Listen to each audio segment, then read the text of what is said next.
How's it going, everybody? Welcome back to the Rocky Mountain EDC channel. Really glad to have you guys here. Today I just want to give a quick overview and impressions video on a new knife in my collection, and that is going to be on the Spyderco Bow River. I picked up this Spyderco Bow River at the Spyderco factory and store in Golden, Colorado. And I've been wanting to get this knife for a little bit of time now to kind of serve as my fishing and camping knife for my outdoor pursuits. So really excited to just kind of share some of my thoughts and opinions on the knife and kind of give you a little bit of insight to see if maybe the knife is a good fit for you and maybe your needs. So let's get into the video. Kind of looking right off the bat, we have this really nice black leather sheath for the knife.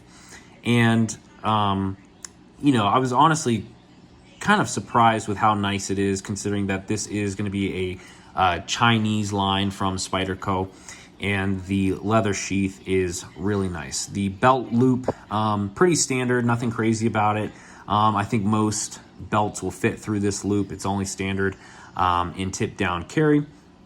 But with that said, the stitching is really nice and the pin construction is really nice. So this is well designed, and it's going to hold up pretty well as far as a leather sheath goes. With it being kind of an outdoors knife, there's not really a drain hole on the leather sheath itself. There is kind of a small bit where it just kind of didn't get completely sealed together.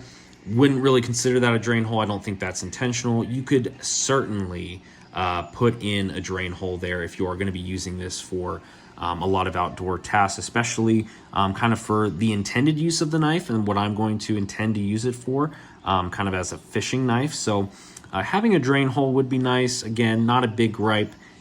Again, this is definitely in the budget category. But that leather sheath is really nice, and the tolerance and the fit on it is really good. This is a nice, tight-fitting leather sheath. Obviously, over time, with the leather, it is going to become more loose and kind of lose that tight finish fitting. But, you know, right off the bat, it is a tight fit, which is really nice. You know, the knife's not going anywhere when you secure it completely, which is really nice to see, because leather can kind of be, you know, it can be hit or miss, right? You know, sometimes it's not a good fit if they don't mold it well to the knife itself, and it can kind of wobble around. This doesn't really wobble around that much. So that is nice. If you do notice, I do have a lanyard on the knife. This did not come with it. This is just something I added on afterwards. But with that said, they do offer a pretty nice, decent sized lanyard hole. If that is your jam, you could fit a standard paracord rope through that hole, no problem. So it is a nice feature, especially if you're going to use it for outdoor tasks. Nice to have a lanyard that give you a little extra assurance or safety when holding and using the knife. The one problem I do have with the sheath is going to be, again, with that tight finish, that's great, but there is a problem when taking the knife out of the sheath. The blade does rub and cut up against the leather itself. Not a huge deal, kind of, you know, something you'd expect. Some people might say, you know, that's going to dull the blade. Really, it's not going to dull it that much. You really shouldn't be pulling a fixed blade out of the sheath, you know, 100,000 times, you know, per given task, right? You pull it out, you use it for what you intended to need it to, and then you put it back in. And honestly, being leather, it's really not going to dull it that bad. And a good perk on the steel is it is 8CR13 MOV, so you're going to be able to sharpen it up nice and easy. So kind of getting into the knife, just kind of looking at the handle, you might notice this really beautiful layered gray and black G10. Really love that look. I mean, this is, you know, even though it's a very practical knife and there's nothing too fancy about it, just having that extra layer of design is nice. It is very appealing. They could have easily just went with a standard black G10 handle and called it a day. But they did take some extra time to actually add some type of design and give it a little bit more flair. So really nice. The thing with the G10 though is it is smooth. So this is not Spyderco's standard peel ply, very grippy G10. This is a smooth G10, which feels very comfortable in hand. The only problem you might find with that is it's not going to be super grippy. I don't see that being a big problem. I feel pretty secure when holding it. I feel like there's enough grip, good ergonomics that I don't think it's going to be really that big of a deal, but just keep in mind this is going to be a smooth texture. Another thing with the knife, it is a full tang construction. Always love to see that on any fixed blade. Don't care if it's a super large fixed blade or if it's a small one. It's always nice to know that you have a full tang construction and that this is going to be very sturdy, more sturdy than what you really truly need it to be. So that's really nice. As far as fit and finish, the pins on here, really nice and flush with the handle. There's no hot spots. Really smooth, very comfortable handle. I know I mentioned that, but really this feels good in the hand, especially kind of in resting the butt of the handle in your palm like this and kind of getting a pinch grip right there. This is very comfortable.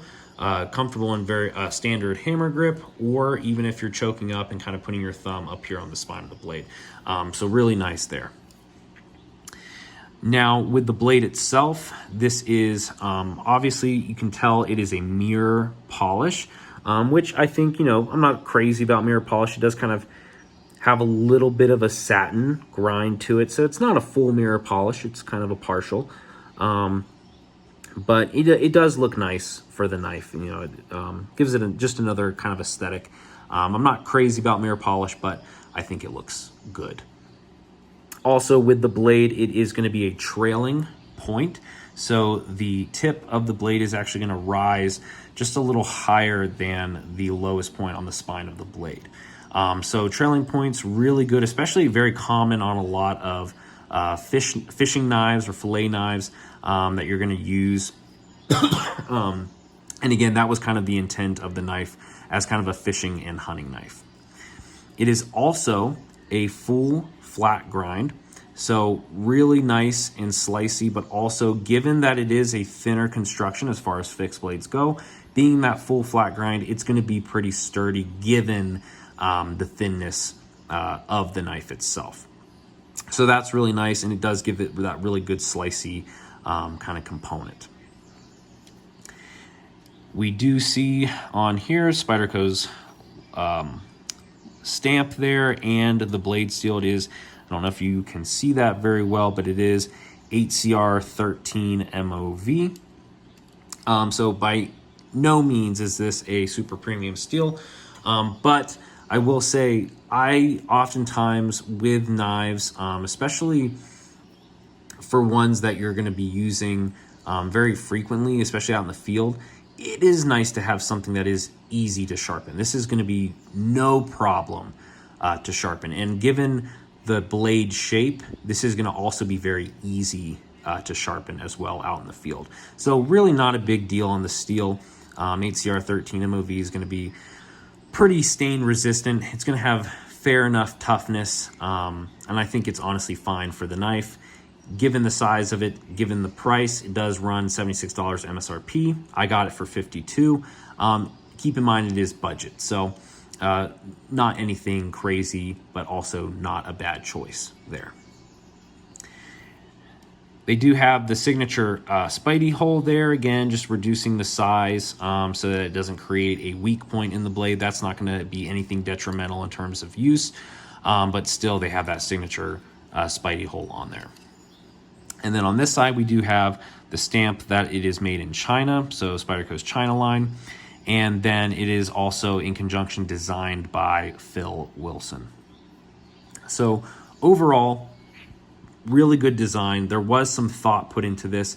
Given that it is in the budget category, I think the high quality leather sheath, the really good tight finish, minus the lack of a drain hole and kind of the blade rubbing up against the leather, I think that this did have some thought put into it. They could have easily just given a really janky kind of sheath, done a very standard black G10. They didn't even have to make it a full tang construction. I think for what you're getting, this is a really good knife. As far as its use, right, kind of fishing and hunting, with being a knife that's trying to meet different roles or tasks, you always run into the problem of it not being super great in either one. As far as a fishing knife, the design and the look, it looks like a fishing knife. The problem though is, even though this is pretty thin for a fixed blade, it's not really thin enough as a really good fishing or filleting knife. And that's really due to the fact that this is sturdy enough that it doesn't really get much bend. And oftentimes with a lot of fishing knives, you need it to have a little bit of bend, so you can kind of flatten and push the knife if you're descaling, or if you're using it kind of down flat on a table like this.